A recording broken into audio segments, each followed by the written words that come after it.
Well, hello, ladies. Hey. Hello. Hello.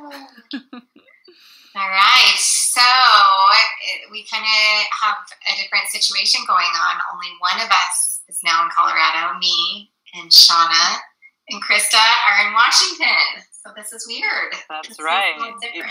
It was 2 against 1, and now it's 2 against 1. One. Yes. It's not fun being the one. I'm sorry you did that for so long, Krista. I know.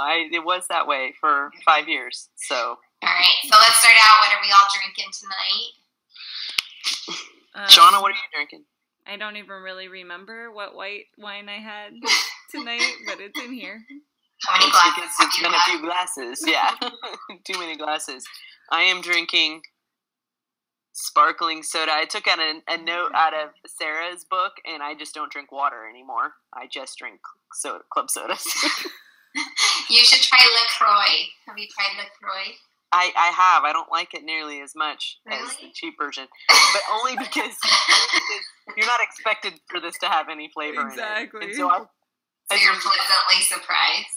I drink like 4 of these a day, and no other water to be found. I just like the bubbles. I know. Gas or no gas. Gas. Gas. Going gas. What are you drinking? I have a little tea going on right here. Cinnamon Oh. tea. Oh, and my mug says Beast. I found this because I call Mark Sexy Beast. So this is his Beast. That's really funny because I would never think of the word beast when I think of your husband. So I just call him Beast. What's up, Beast? But he knows it stands for Sexy Beast. And now we all know too. Now you all know too. Oh my-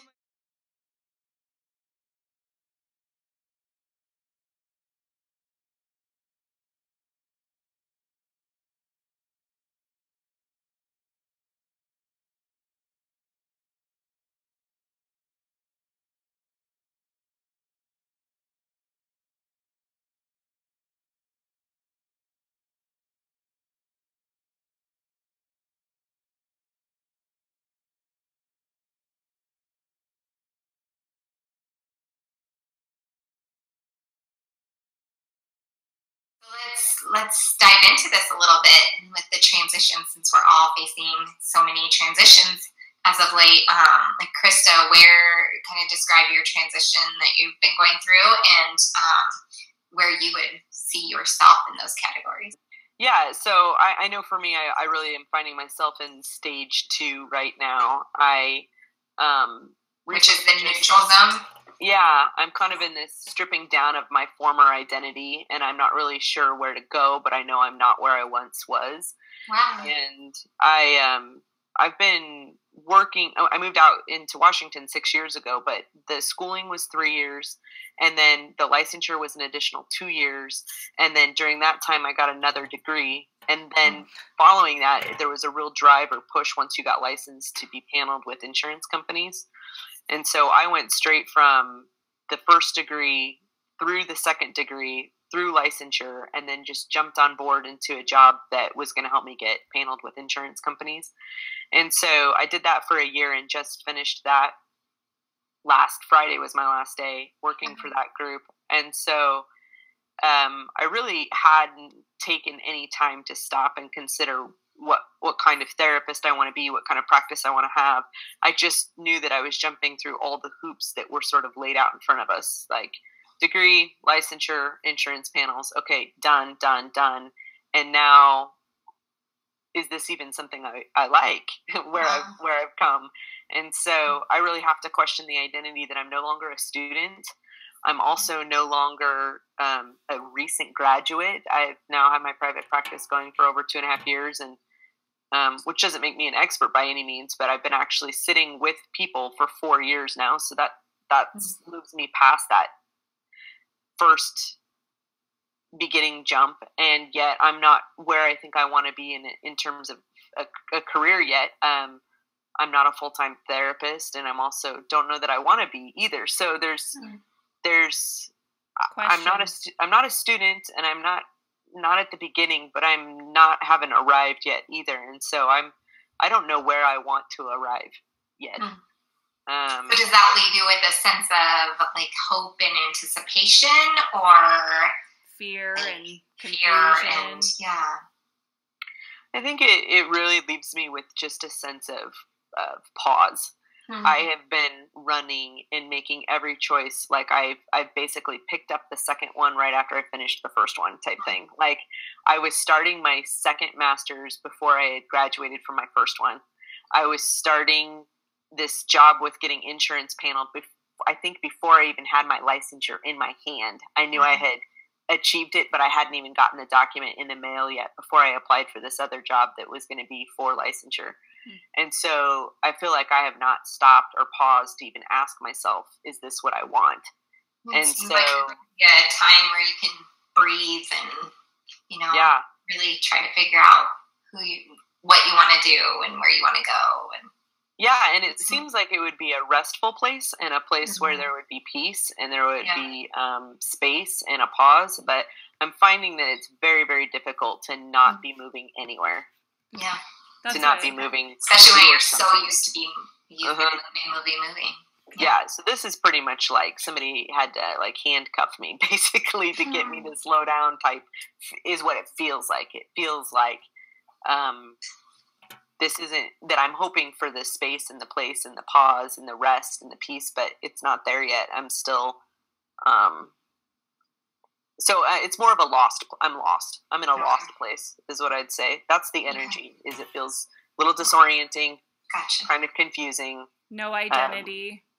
No identity, no direction, no plans, no energy to really move forward because I don't know which direction I would even be moving to. So it feels lost. I feel lost.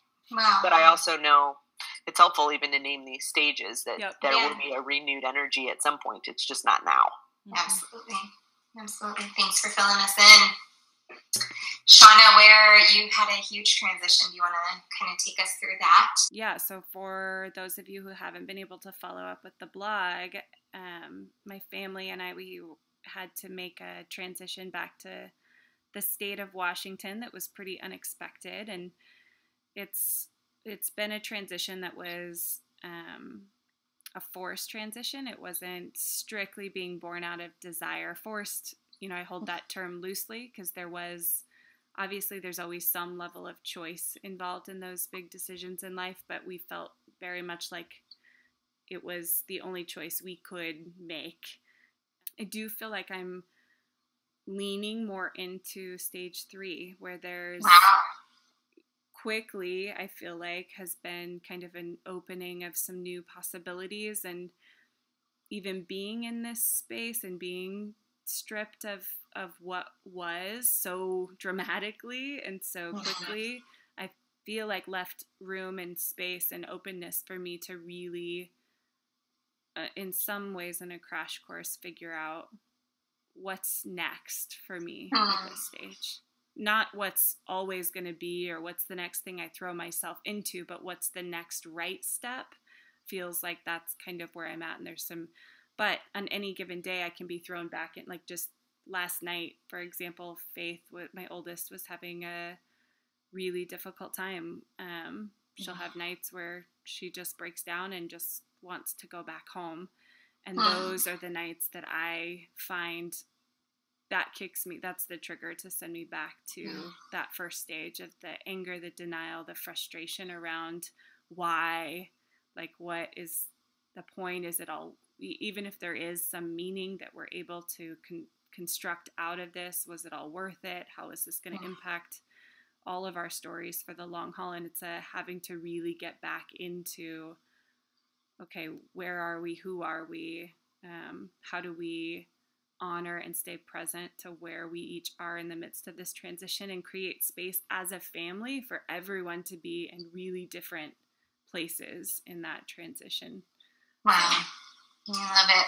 The transitioning or like making steps towards the new beginning there must be a little bit of excitement there, even though there's triggers that, will always be there that take you back to stage 1 or to stage 2, but it seems like there's a little bit of excitement around the stage 3 I think there's excitement for me. I think the struggle in family systems, especially when transition impacts the whole family, is sometimes with that hope or that you being in one stage can trigger guilt around, okay, but is it okay for me to be in this space of being excited for how this might play out for my life when it's still, we're still in a rough patch for other people and within the same family system. Well, I could see that guilt being present in all of those stages. If you're in stage 1 and you're grieving, you feel guilty because other people have to take care of you. Or if you're in stage 2 and you're lost and you used to being the one to set the course and the direction, and now you don't know where to go, you feel guilty that you're not doing your job. Or if you're in stage 3 and you're really excited about moving forward, but there are other people who haven't gotten on board yet, then you feel guilty then too. So I could see it being present in every single one. Well, yeah. Absolutely. Sarah, you want to share with us? Yeah, I feel like I'm kind of in the midst of a couple transitions, not just none significant over the other, just a bunch of different transitions all at the same time. And I kind of am looking at them as, I feel like I'm in different stages with all of them, which kind of just feels like a lot of balls in the air. But it's been a big transition for you to have moved, just because you were one of my closest friends, and just having you here all the time, and knowing that you were closer, it just feels a little different. So I think there I'm totally in the denial stage. I'm in the definitely feeling the loss, definitely there.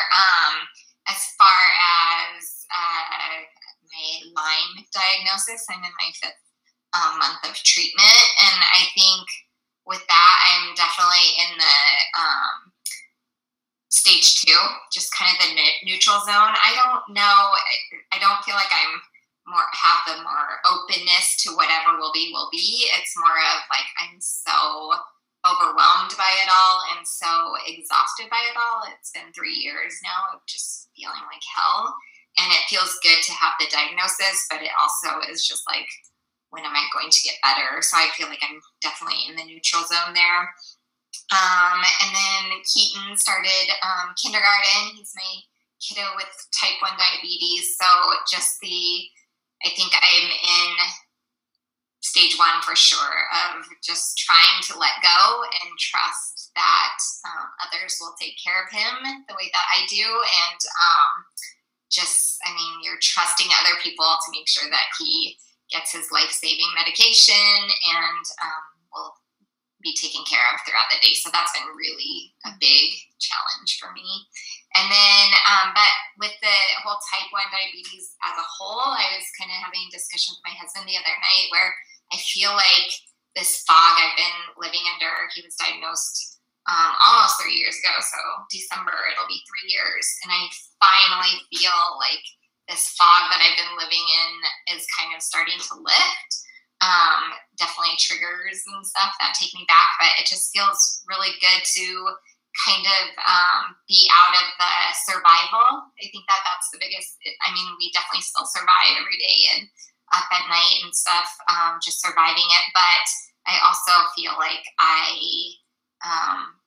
am seeing the new beginnings of just life and embracing, getting involved with the charities and just not so survival where I just am barely functioning, but more of we got this and he has a good life and a life ahead. So lots of different transitions, and it's just kind of weird to be in a mixture of all of them.